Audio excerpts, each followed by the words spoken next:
from the lighter side of pest control. This is the Tales from the Crawl Space podcast with your hosts, Jack and Brad. Good evening, everybody, and welcome once again to another titillating episode of Tales from the Crawl Space. I, of course, from Indianapolis, Indiana, is Brad Harvey, and with me, as always, is the man himself, Jack Starry. Jack, how's it going today? I'm going good. Did you say tits? I think I said tits. titillating, but, tits is always in there. You can't have tittling without tits. So Exactly. I find most tits very titillating. You and me both. Like Ron White said, you can go to a biker rally where they're hanging down to her knees and say, "You want to see him?" You'd be like, "Yeah, I do." Yeah, I do. Nice. Oh yeah. I mean, come on. There are exceptions to that, but man, the vast majority of the tits that are hanging out in this world are pretty good. Hey, every shape, size, color, and direction. They're all wonderful in their own special way. That's right. They're like diamonds. No two are alike. No two are alike. And most women, no two are alike on the same body. But well, that's variety is the spice of life. And that's what they make like big lots in stores for all the irregular bras for like one titty and one little titty. Yeah. Yeah. No kidding. So tonight's episode is Ask Us Anything. So we thought we were going to be have to make up some shit ourselves, but Pest Control Humor Depot pulled through in the clutch, and I gathered up all of those questions, and I know Jack has a few from some of our other outlets. And we're going to talk about those, and we're going to try to answer them to the best of our knowledge. And if we don't know anything, we're going to pull the answer right out of our ass and smack it on the screen for you guys.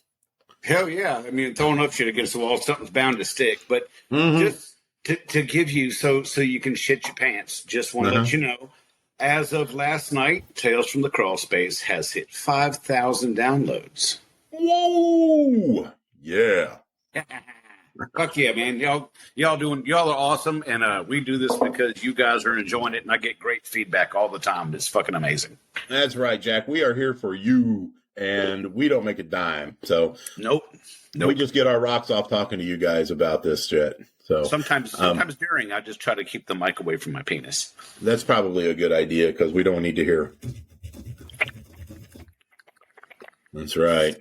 It's like, Jack, you're sounding muffled. Wipe it off. Oh, sorry. Got a little on the mic there. Yeah. Guys, if I sound like a pug that's having one of those reverse sneezes tonight, I just want to let you know, a little bit under the weather. But I've got my medicine right here in the form of Evan Williams bottled in bond. I've spoken of Evan Williams in several episodes, and it's the good stuff. It's bottled in bond, so it's at least 100 proof, which should kill any bacteria that you have inside your body. It's aged. I think they measure the aging in weeks versus years, and it's just a good go-to. And the price point is awesome. It is I call it my retirement bourbon for when I want to get a good buzz on, and yet I'll be on a fixed income. So yeah, Evan Williams single barrel. If you guys are bourbon aficionados, I think you should give it a try if you haven't so far. Very nice. Very nice. So, Jack, before, when we were doing the warm up before the show, you had said you had a couple questions. Why don't you fire one off? Let's hear it. Well, the first question I got is from a podcast friend of ours. Last show, we gave some love to Chicky Delta Pie. And there's another podcast. I think I sent you the link to them a few days ago called Shit That Goes On in Our Heads. Now, they just started their season 2 with a 2-part episode, which actually was so good it made me go through a range of emotions from happy and feeling all emotional to actually wanting to turn it off because it was like fucking morbidly disgusting. So it's a great fucking show. Tell you what, I've got an hour and a half drive ahead of me tomorrow to my first account, so I'm going to get a little listen. I'm not going to lie, I haven't been able to listen to it so far. I've had local routes, and it's like 5 minutes in the car tops before I have to jump out on my next stop. I'm not gonna do injustice to somebody's podcast by listening to it that way. So I'm going to get the full on my way down there. Well, hell yeah. Start with the 2-parter. The first part is kitchen capers, and the second part is when a sandwich is not a sandwich. And it's actually it's a great show, and props to they go by nicknames, and G-Rex is the one that's been showing us some love, and she right now is in France with her beloved for an anniversary trip. So congratulations, and I hope you guys enjoy the trip. Hell yeah. Wow, that's great. That's great. Well, yeah. Their question for us is, are you afraid of spiders? No. And I'll tell you why. Before I started doing pest control, I used to read water meters for Fairfax County. And I did have these, they're about, 2 foot across, the big iron water meter lids, and you pop them open, and you got to reach down and flip the little cap off the water meter to read the actual meter. And there was a fucking black widow nest, little web. When I opened it up, she was right like from the underside of the lid to the side wall of the vault for the meter. So when I opened it up and I had my hands on the lid, she went right up my forearm and popped me on the forearm and bit me. And and yeah, that wasn't fun. No. Did you experience all the symptoms and shit? I was feeling pretty fucking lightheaded. I think part of it was me freaking out because I saw it was a black widow. So I'm sure part of it was in my head, but I did go to urgent care just the same. Great. Were they able to give you some anti-venom or anything like that?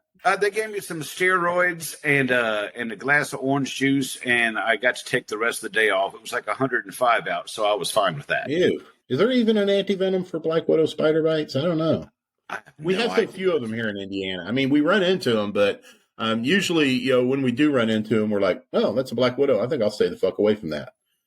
Oh, man, I had an account right down the road from me. It's a place called Americold, and they have cold storage logistics for companies like frozen chickens and shit. Yeah. And it's and the building is like one gigantic cooler. It's white insulated walls. We used to have one here in Indy, man. What a fucking cold. And they had that sub-zero room. It was like 35 below. My nostrils were free shut walking through there. But around the outside, there was like 240 bait stations. And they're all sitting on concrete up against the building. So you got the light reflecting off this white building onto a black station. And all that moisture inside the station and all that heat, man, them black widows love it. Because I tell you, I'd probably see about 40 or 50 black widows every time I checked those stations. So it was nothing for me seeing them. But I got used to them, and there's a lot of spiders I love, like the Brunner's Argiope, the nice black and yellow bodied ones, the zigzags in their webs. I love those. Those are my favorites. Oh, yeah. I'll be honest with you, Jack. I never really got too much into, spider biology and identifying different type of spider. It's just never interested me. If it's a spider, it's a fucking spider, but yeah, I get where, cause they are really awesome creatures. Now this black widow bite thing, was this before or after you made snow angels with the brown recluses?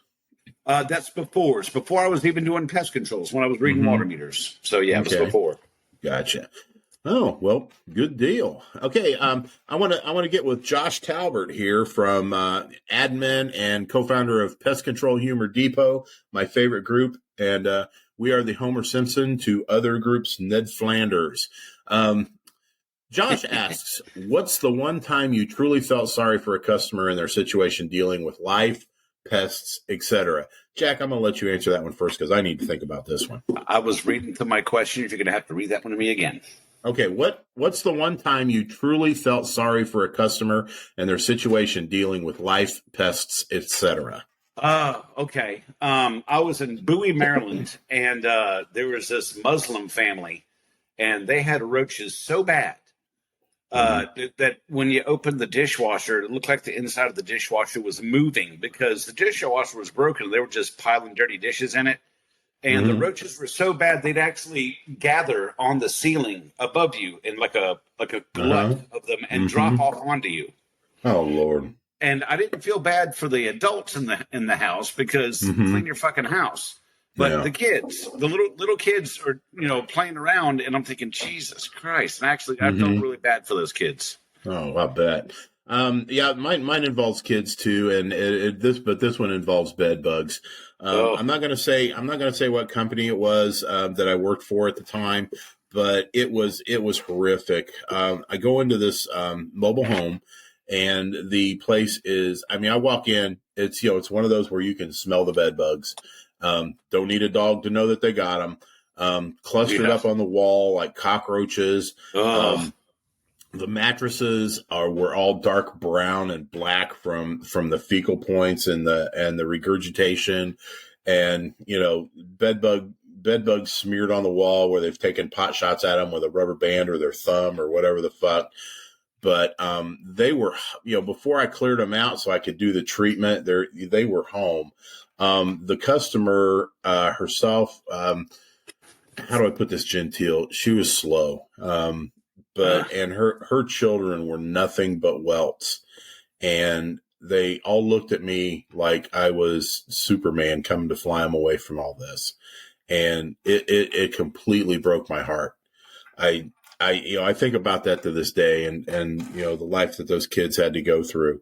And, it doesn't make me, you want to feel good because you're doing something for somebody, but it makes me, I can't feel good about this one, Jack, because it just makes me feel like, I'm just putting a Band-Aid on the big problem. And, they need help they needed help that transcends beyond just controlling the pests in their house.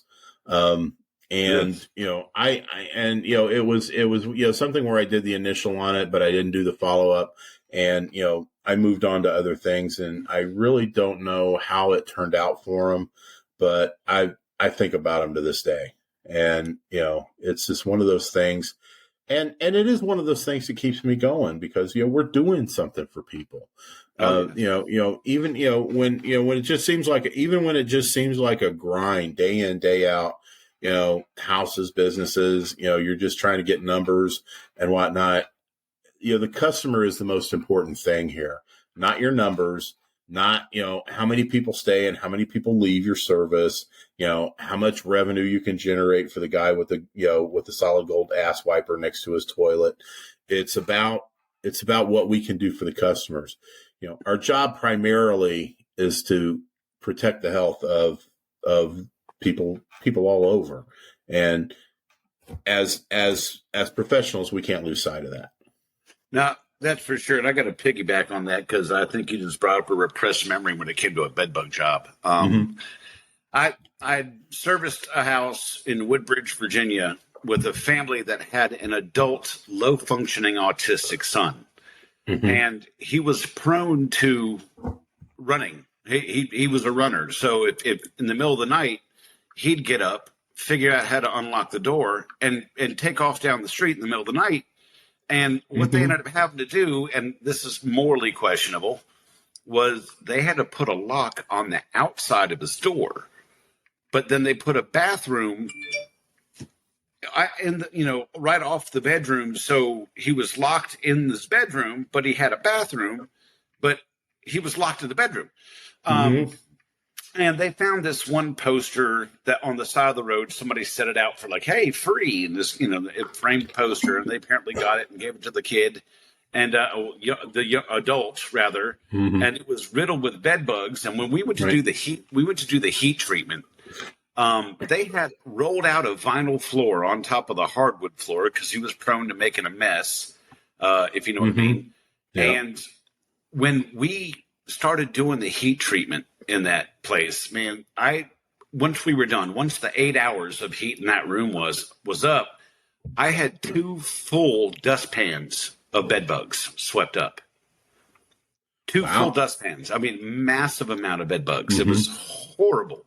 And I felt so sorry for this man, this autistic man, because he was locked in there with them every night. It was fucking horrible. So that just ate me up, and I think I tried to forget about it until you brought it up. Which I'm sorry. No, I guess it had to be said though, because it's just fun. I had a moral argument with myself about whether they should be locking him in this bedroom or not. But then again, you don't want to. They absolutely should not. But what if the place caught fire? Right. But that's the thin line. That's the tightrope that we walk every day. We want people to be, safe and everything. And we know that there are things that go on in places that, aren't right. It's like, do we, but we also have our own bills to pay and our own mouths to feed and everything. And it's a tough call to make, Jack. You don't know whether or not, you can talk to somebody about a situation that's going on without it putting your own livelihood in jeopardy. No, that's for sure. That's for fucking sure. It just eat me up. So, absolutely. All right, on to a different question that's not so goddamn depressing. Yeah, Josh Talbert, thank you very much for bringing the whole fucking show down. Yeah, Josh, what the fuck, man? Yeah. Well, Josh, hey, Talbert's going to Talbert. Yeah, hey, I'll tell you, we love you. We love you, Josh. Our friend Mason Stewart on Instagram said, question for next week's episode. How long does a customer have to be rude for you to be rude back to them? And that's a great fucking question. It's a short answer, and it's never. Your game face is there for a reason. And the reason is to, you can call it whatever you need to get yourself through it. But in absolutely no circumstances should you, in my opinion, this is my opinion, others may vary, but there's no reason for you to be rude to a customer any more than a man should hit a woman. It's not how it's done. You be the grown up, take the high road. If this person is going to be rude, you need to figure out a way to hit them right upside the fucking head with kindness or confidence or education or something like that. You never, ever, ever want to be rude to a customer because it will bite you in the ass every time. Because you know what's going to happen? If you're a one-man operation, then Godspeed and good luck to you if you're going to be rude to your customers, because there's only about 5 fucking million other companies that's going to take that customer from you because you were being a dick. That said, the bigger companies, they're going to side with the customer every single time. Oh yeah, no question. I tell you, my take on that is first of all, you're exactly right. Second of all, you have to view that and talk to them the same way that you talk to them when you tell them they're fucking disgusting, but you say it in such a way that they feel good about it. Right. Yeah. You want to make them think they're eating steak when you're shoveling shit in their mouth. Right. Right. Now, I got to tell you, I did lose my cool on the story that I told about my technician and the racist customer that we had about her flea job that she never prepared for. And she was being really nasty about my awesome tech, fucking Dave Taylor, great guy. I wasn't exactly pleasant with her. Mm-hmm. I wasn't crude, but I wasn't pleasant. But I wasn't. Right. I'd also canceled her before I started being unpleasant. So to me, I kind of, I circumvented that by saying, "Hey, you're no longer a customer." So, and I found a nice way to tell her to go fuck herself. Nice. Yeah, that's the best way. The best way to do it is, think about what you're going to say before you say it. If you need to take a pause, don't feel obligated to just jump right back at that customer. If you need a couple seconds to gather your thoughts and be able to fire something back to them with confidence, and it doesn't sound like you're just going off on them or being just as rude as they are, never ever stoop to their level. And this is only probably about less than 1% of the customers that you're going to encounter, but it's always that less than 1% that's just going to burrow right under your fucking skin, and it's going to bother you till the day you retire and then some. But yeah, you just can't do it, man. It's just not how it's done. This is a job. This is guys and gals. This is a job for grown-ups. And, if the customer doesn't choose to be a grown-up, then that is no excuse for us not to be grown-ups. Agreed. Completely agreed. Yeah. So, all right. Mason Stewart, thank you very much. Absolutely. Thank you very much. And, I do want to give a big shout out to every single person that has contributed to tonight's episode. Again, like I said, we thought we were going to have to pull this one out of our ears, and make some shit up, try to keep it funny, but you guys delivered, and my hat's off to you. Yeah. Blake Ton the second. Or Blake Ton the 11th, I don't know, because I'm just reading what was typed. Asks a great question, and I don't know if I know the answer to this. Maybe you do, Jack, but I've got a couple of ideas. Blake asks, "What's the best type of vehicle to use for route work?"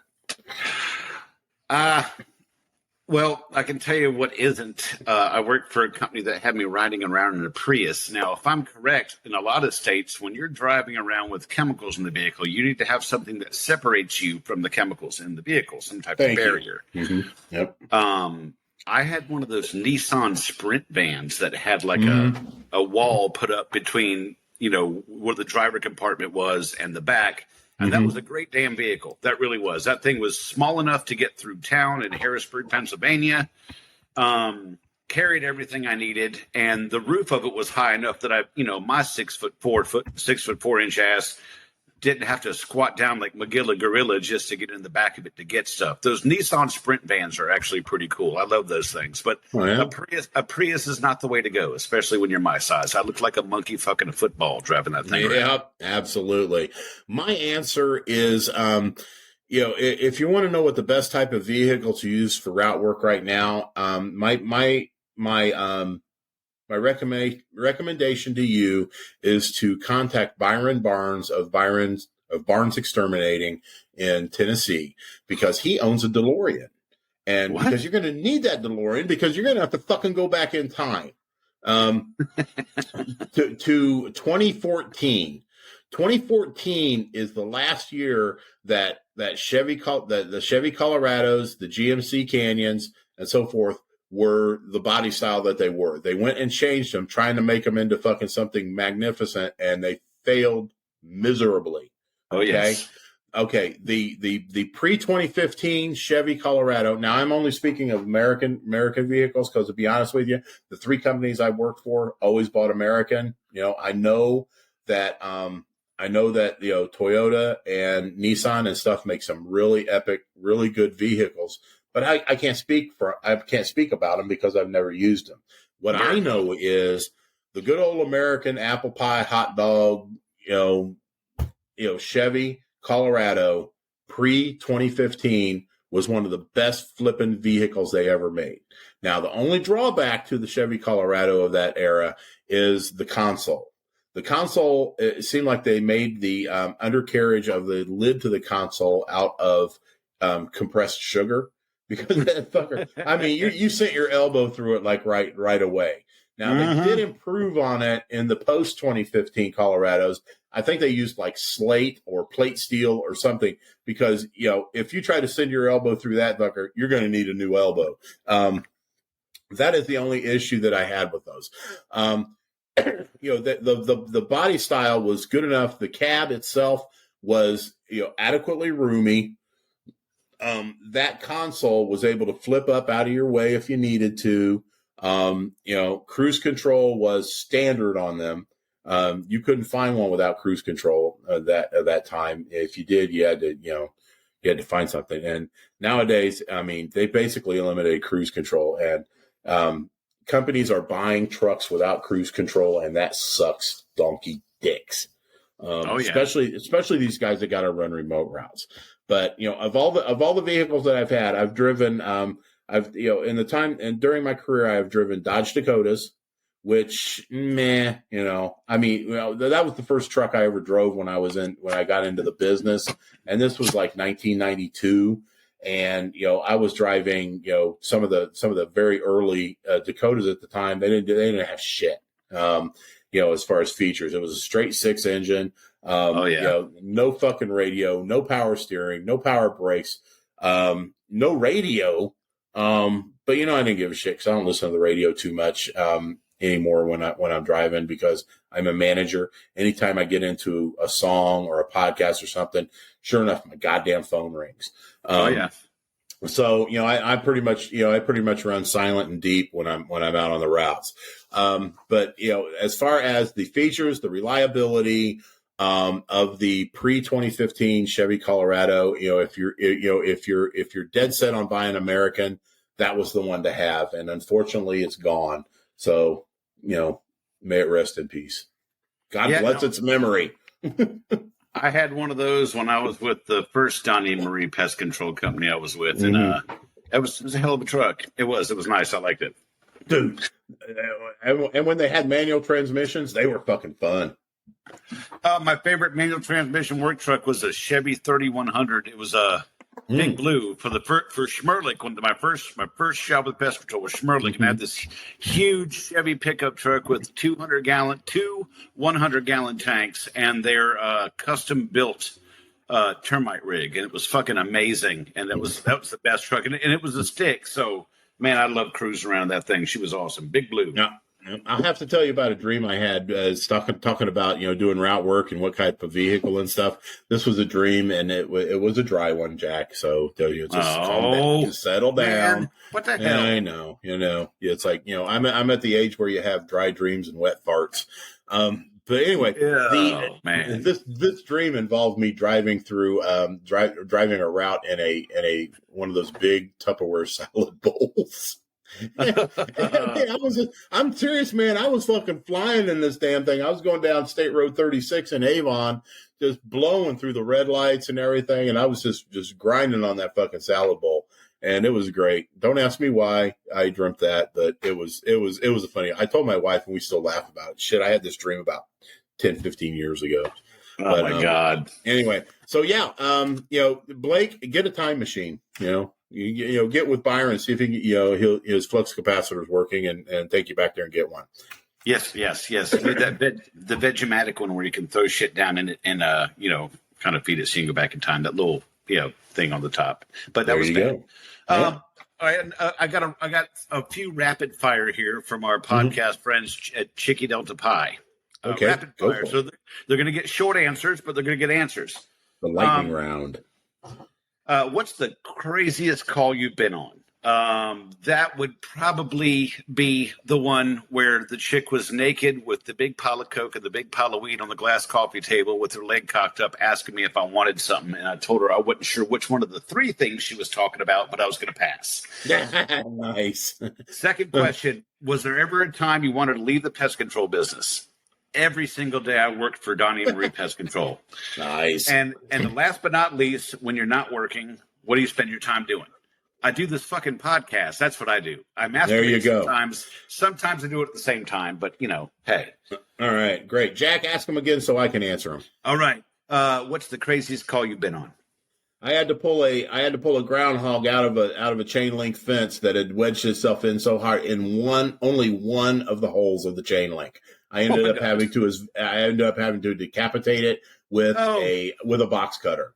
In front of the customer, in front of the horrified customer. Now this dude was dead, but yeah, it was pretty gnarly. What the fuck? Okay.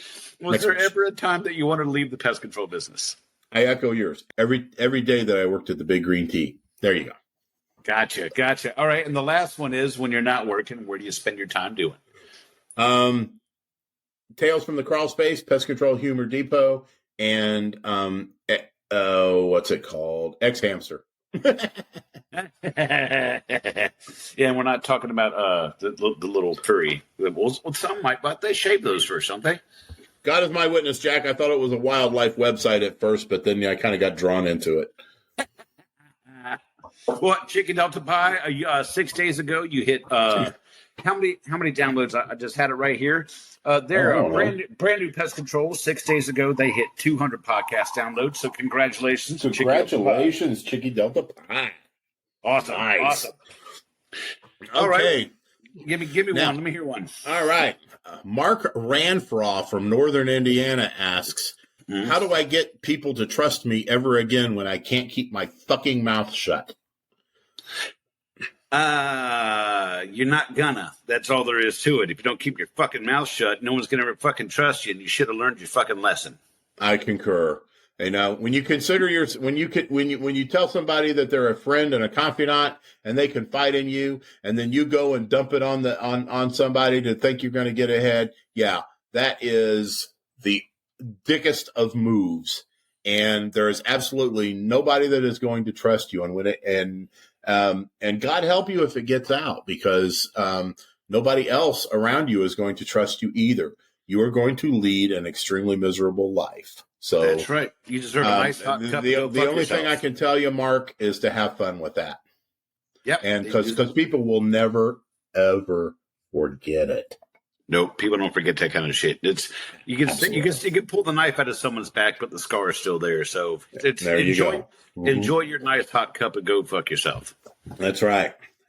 And the more people that know, the more miserable your life will be. That's right. It's like being a woman beater in prison. Mm-hmm. Yeah. So I got nothing else on that one, Jack. I mean, the guy's a dick. Well, it's pretty self-explanatory. So yeah, pretty much. Okay, so here's a palate cleanser from that one. Okay. And an anonymous listener asked, "How many times can you take a shit in a customer's sump pump before they notice?" Well, I haven't reached that yet. Well, I think I'm on diabetes medicine, so all of my stool is really, really loose. So I could probably get a bunch more in there before they notice than other people. Now, if you've had a lot of cheese, maybe the first one will clog up the pump. But for me, if I go get the screwdriver off of the tool table and stir it around a little bit, I can get it to process through the pump. I was going to ask you if you kind of agitated it a little bit, and you're right about the cheese, but that all depends on the quality of pump that they have. Now, a quarter horsepower pump is not going to move that solid. If you've got a good 1/2 horsepower with a waste cutter in it, now now you're talking. That's the sump pump that I have under Stately Harvey Manor in my crawl space, and I'll tell you what. And it's not that I have 2 bathrooms, so I don't have to go down to my crawl space or shit. But I'm thinking about those guys that maybe do some work for me on my house, be it electricians, plumbers, whatever. If they've got a dookie on deck, then I got to tell you, man, I need to have a place for them to go. And that sump pump in my crawl space is the perfect place because I have the Cymer 1/2 horsepower waste cutter. And yeah, you guys go nuts in there. I mean, hell, I might even throw a roll of toilet paper down there for you someday. Next time I come visit, I might just have to shit in your sump pump just to test it out.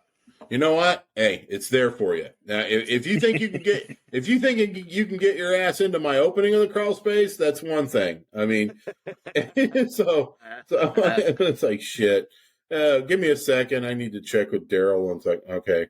Mark and Randy are out for Mother's Day. I'm thinking we need to meet around 4:00 because of Kristen and Tyler church obligations. I will need to confirm, however. Kyle and James say, "Oh, okay, the personal shit. I'm sorry. Let's move on." All right. Well, I have to say, after 26 years, I worked it down to a science that sometimes they say not all pee-pee times are poo-poo times, but all poo-poo times are pee-pee times. Pee-pee times, yes. But see, you said that a few weeks ago, and that has been my mantra lately. Well, I'll tell you, if you're really good at it, you can get the Duke done, and then you can stand up and pee it around and break it up and get a little frothy before it goes to the pump. Nice. Yeah, you've got that shit down to a science. That's talent. And that is talent. Because not all poo-poo times are pee-pee times. Nice, but not all. Yeah, I love it. Hey, let's move over to the one and only Zach Waller, who asks, "What's the worst story of you guys being offered food in a Roach account? Where to start? Where to start?" I will. Okay, I guess I'll start. Okay. It's the holiday season, Christmas, Yuletide, and so forth. Ho, ho, ho. Oh, decking the halls with big balls of roaches and whatnot. The house that I was at, it was in Shelbyville, Indiana. It was a roach nightmare. Now, this was in my very early years as a pest control technician, and back in those days, we did not have access to such wonderful things as Vendetta Nitro, Nitro D, the baits and everything like that. A Vert Dry Flowable was just a thought in somebody's head at the time. The house was a fucking nightmare. The only thing that I had to use in this house was Dursban LO, which is a good chemical, but it's an emulsible concentrate. It's going to soak into all the shit, not be available to the bug. We also had Ficam D, which was a carbamate, and by that time, cockroaches had developed quite a sturdy resistance to carbamates. Oh, yeah. And we also had PT-270, which was expensive as fuck, And the only thing that was killing it was the solvents because, again, the active ingredient would absorb into the surface and not be available. Neil said, I was batting roaches back and forth in this fucking house for years. Christmas rolls around. The lady goes, I made some Turkish delight. Okay.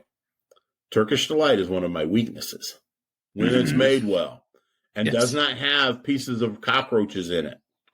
So I graciously accepted it with the full knowledge that I was not going to eat any of it. I took it into my truck.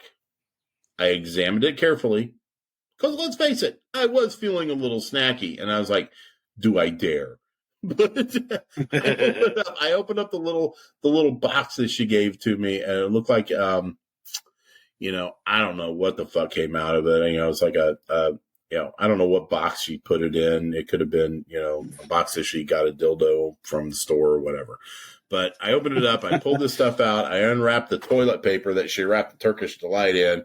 And lo and behold, like a prehistoric insect preserved in amber was a full-grown, intact German cockroach. Oh, lovely. Crunchy. I was beyond done. And the only thing I really regret about this, Jack, is that we didn't have the technology back then of cell phones, cameras, digital cameras, things like that. I just had to tell the story. That's all I had. I mean, I guess I could have done a painting in fresco, to depict what I saw, but that was all I had.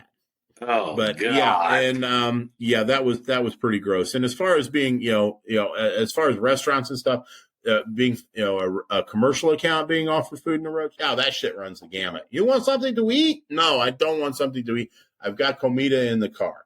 So, I just politely decline and move the fuck on. Oh,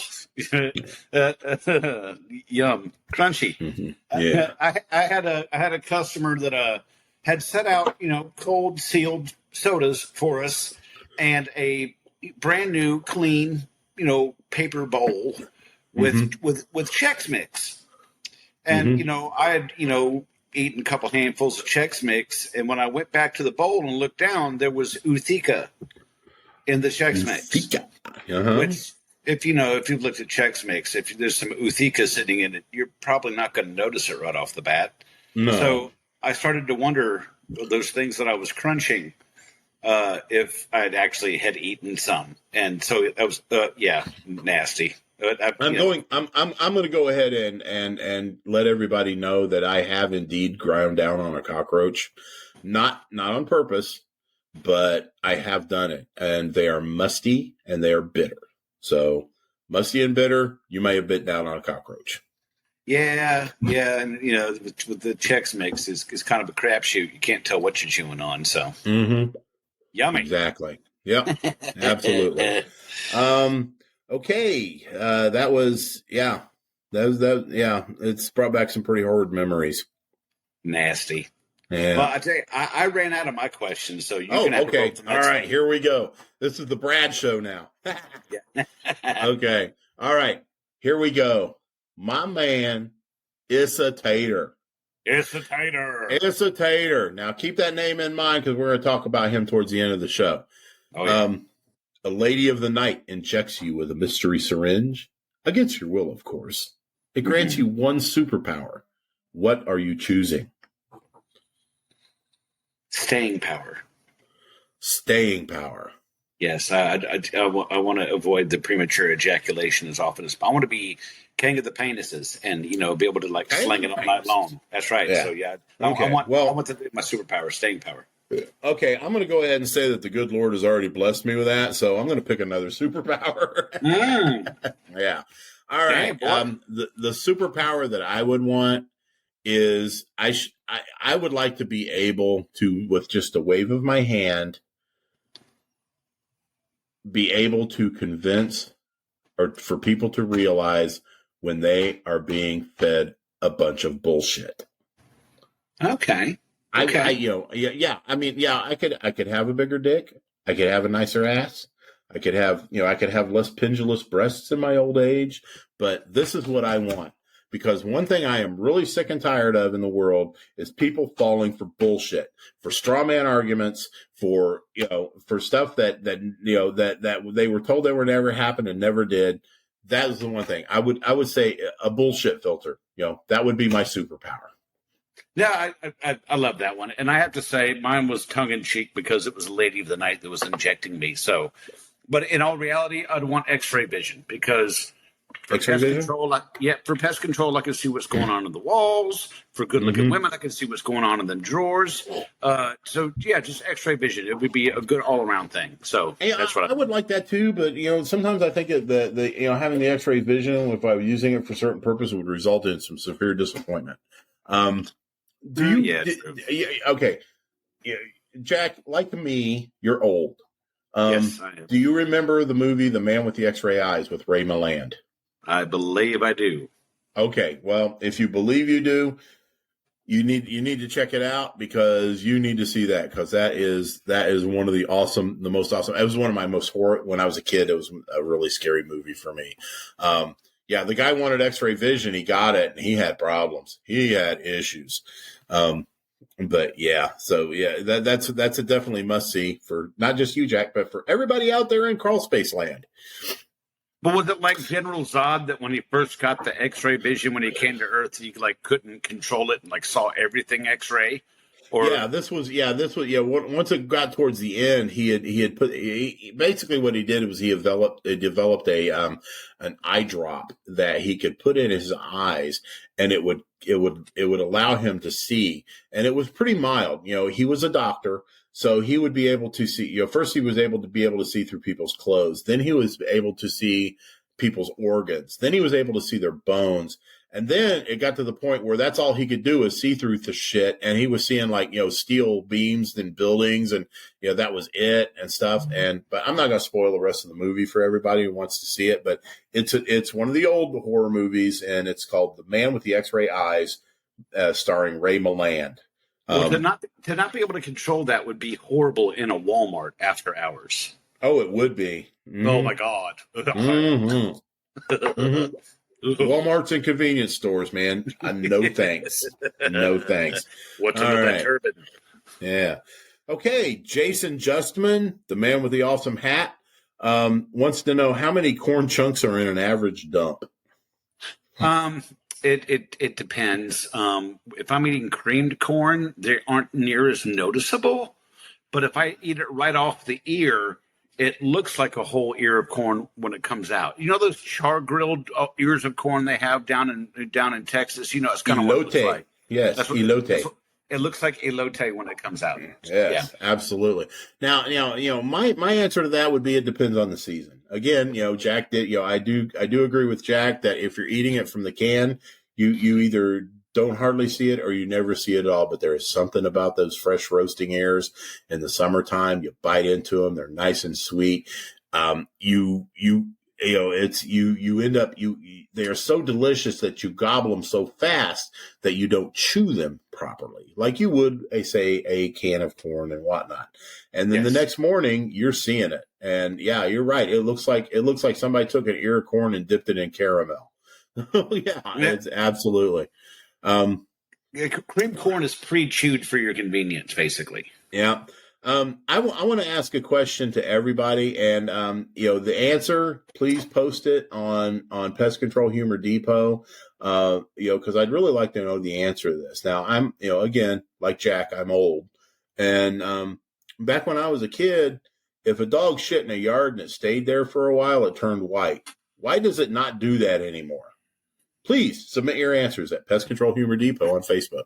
I actually looked up that answer because I saw an example of that a couple years ago, and I was wondering why that happened. And this guy in Pennsylvania had this puppy of a German Shepherd, but he would feed that German Shepherd one whole raw chicken a day, the whole chicken. Uh-huh. Apparently, I asked him about the chicken bones. He goes, well, when they're a whole raw chicken, the bones don't splinter like they would if they were cooked. So I was like, oh, he goes, the dog eats the whole damn thing. And it's such clean eating for that dog that the only thing it excretes is the calcium that it did not absorb during digestion. So that's why the poop's white. Okay. Gotcha. So back in the day, I'm guessing the food was a lot more wholesome than it is now, which is why you don't see that much anymore. But this, by the way, this puppy of a German Shepherd was the size of a full-grown fucking German Shepherd as a puppy. The way he was feeding this thing was going to be a fucking monster. I gotcha. Now with my dog eats a pretty good diet. And his poo-poos are rather small, and they don't turn white. And I was assuming that there was like a lot more bone meal and whatnot in the old style of food. But again, that would go back to the calcium thing. Oh yeah. And because and many years ago I had a golden retriever. This was back when I was much younger and couldn't afford premium dog food. And premium dog food didn't really exist. It's like, they made this shit, and it's like, all right, your dogs are going to eat it or they're not going to eat anything. Gravy Train. The occasional dead squirrels. Oh, yeah, Gravy Train. Oh, what was that one with the cart? Oh, Chuck Wagon, where the wagon would come out of the cabinet. Yeah. That was a cool bit. I love that commercial. Me too. And but my dog Tinker, when I was a kid, would we fed her Gainsburgers, and they were these patty shaped things that were wrapped in plastic, and you'd break them up and you put them in the bowl, and she ate them, and they were awesome, I guess, because she really dug them. But oh yeah, man, white turds all around, but not anymore. So I think the calcium answer is probably the right one. From personal experience, those Gainburgers don't taste as nearly as good as they look. Just saying. Yeah, and you know what? And they once you put them on a grill, they just fall right through the grates after they get hot. So no, but I'm serious. When I was a kid, I grabbed one that looked so fucking good. I took not near as good as it looks. Oh my God, it's like eating clay. It was nasty. Oh man. Okay, let's go to the next one. Barry. I hope I pronounce this name right. I'm gonna call him Barry Fernal. He goes, I have two questions. And I'm reading the questions ahead of time, and I'm going to say the answer is the same for both of them. So let's go ahead with the questions. Question number one, I was recently promoted at my job. I decided it would be a good idea to brag about the perks to my former peers. How do I keep from looking like an absolute dick? And then the second question is, how do I keep from nutting during a prostate exam?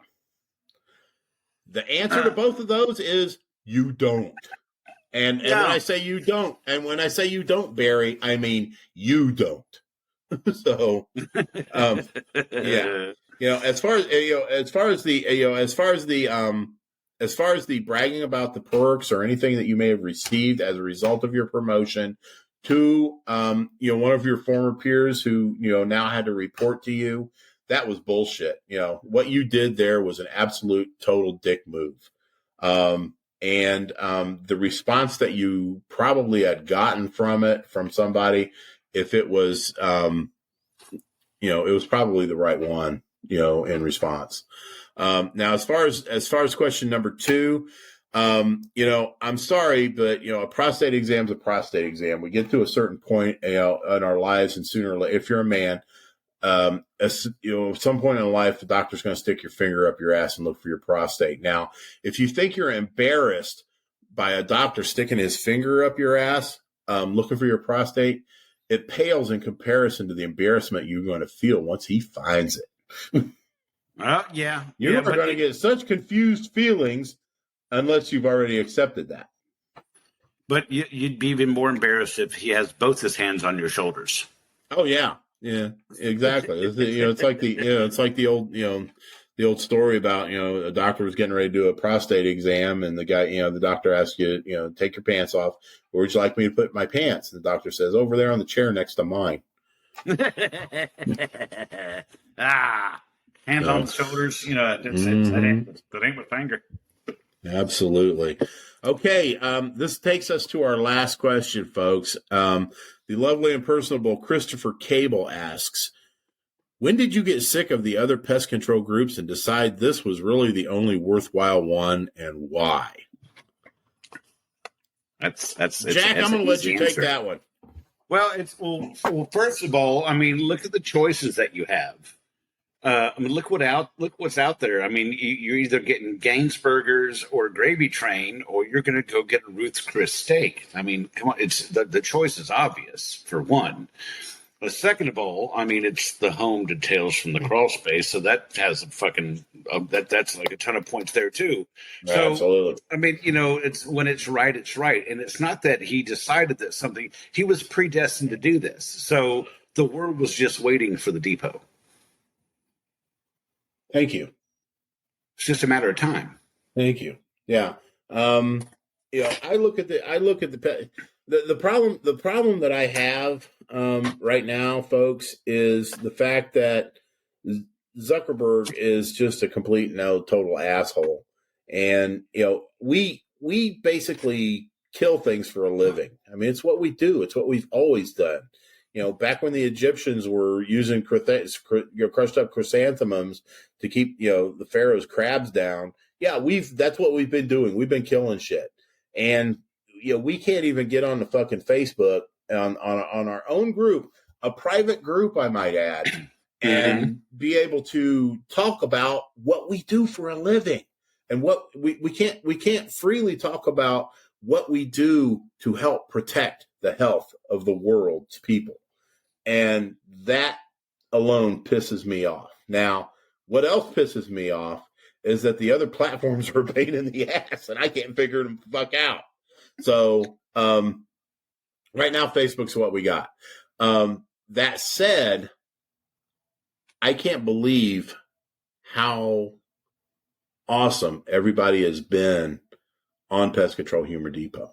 Oh yeah, we've been able to skirt the Zuck, and I mean, right now we're on the bubble, but we've got a backup group. We're ready to go. All we need to do is for him to shut us down, but we've got it covered, folks. You will still be able to get the same amount of fuckery and pest control related horse shit that you have come to know and love from Pest Control Humor Depot. So we are here for you, just like we are here at the podcast. And I love every single one of you because what you guys have done is basically saved my life, because I didn't think that everybody felt like the way I do about this job. Yeah. And to find out that there's at least 7,500 other people that feel the same way and do the same things and think the same shit that I do, it's amazing. And I just started it out as a place to share memes and stuff, but it's turned into so much more. I mean, think of what we've done, folks. I mean, we were able to take a person and hold them up and support them when they were they had the most devastating news of their lives, and the company that they were working for gave them nothing in return for the service that he did, and basically fucked them over. This is huge. I mean, what we've done, and I can't get over it. I can never thank everybody enough for the support that they gave towards Randy Strother. And, Jack, I know we've gone a couple episodes where we haven't mentioned him, and it breaks my heart, but these shows are dedicated to him. Every single fucking show that we do is dedicated in the memory of Randy Strother. And no question. One of the things that I'm really looking forward to is the fact that I have decided to tender my resignation at the current company that I'm at, so I can go and be, I'm done with management. I want to be a technician again.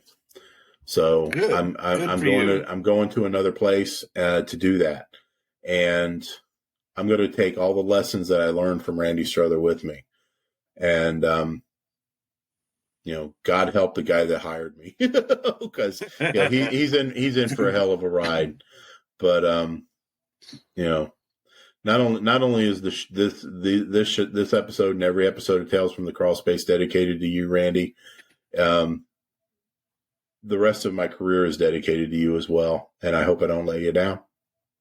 I tell you, I don't know if I told you or not. I think I might have told you, but I had asked the sweet lady who was looking after Randy in his final days that if she or anybody that she knew or friends of his had a voicemail from him and the last part of his voicemail, like "I'll see you later" or whatever. If I could have gotten that sound bite and put it as the end of each show, because I wanted it to have for him to have a spot at the end of every show, that would have been our final sign off after each episode. If I could have found one, and they hadn't been able to find one, I'm still holding out hope that somebody can find something. But I was hoping to. But yeah. I am remiss for not having mentioned it the past couple of shows, but for sure, every show that we do, we'll ever do, is for Randy. That's for sure. This is Randy's show, Jack. Yep, it is. Yeah, agreed. So, okay, next week you're gonna love it, guys. Yeah, anybody, any of the cheese bags that listen to this show are gonna fucking love this. Next week we're doing a full hour, which this episode was the longest 30-minute show we've ever fucking done. but next week's show is a full hour, and it is an evening with Issa Tater. Oh yeah, this is going to be fucking insanity. I'm really looking forward to it. Definitely looking forward to that. It's gonna be awesome. Absolutely. And if any of the other you cheese bags think you're show worthy, go ahead and register.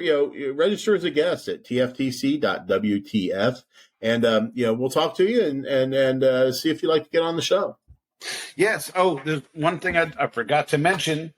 Our good friend Brandon, on our fellow cheesebag Brandon, actually has a podcast called the Beers of War podcast. Mm-hmm. And I've listened I was going to say that for next week, Jack. Damn it. God damn it. Well, I got to tell you, I've been listening to it and I fucking love it. It's we talk about beer, talk about gaming and stuff like that. It's the coolest shit podcast. It's called the Beers of War podcast. So y'all got to check that out. And on top of that, awesome. On the website, it is totally awesome. I added a page on the website for our friends, our podcast friends who've been showing us some love. You'll see the registers, I guess, like Brad was talking about, but there's also a page called Podcasts Worth Your Time. And if you go to that link on our website, it has shit that goes on in our heads, the Chicky Delta Pie podcast, and the Beers of War podcast. Now, if any of our cheese bags out there have their own podcast, you ought to let us know about it so we can give you some love too. There you go. Absolutely. Yeah, we're not here to bogart the entire podcast world. We'd like to help you guys out and get the word out, and hopefully you'll do likewise with us. Hell yeah. So Brandon, great fucking show. I truly enjoy it. The Beers of War podcast, definitely. It's a scream. So, all right, boys and girls, I think that fucking does it. We're goddamn at an hour. And after we do Issa Tater's show next week, we're going to take a week's hiatus because 2 hours in a row after going to half hours for a while, I'm spent. I am too. I am completely drained, Jack. But you know what? That's the good thing about rocket sauce. That bottle always manages to get refilled with time. Damn, Skippy. We always got it in us somewhere. We reach down to the deep cockles of our bodies and get it. So, yeah, absolutely, man. So next week, an evening with Issa Tater on behalf of Jack and I at Tales from the Crawl Space podcast and Pest Control Humor Depot at Facebook. Bug the hell off. Bug off. Thanks for listening to Tales from the Crawl Space podcast. You can find us on just about every single podcast outlet there is online. So be sure to subscribe, and we'll have a new episode next week. Don't forget, you can find us on Instagram at TFTC Podcast, on Twitter at Crawl Space Tales, and you can also find us on Facebook at the Pest Control Humor Depot. See you next week.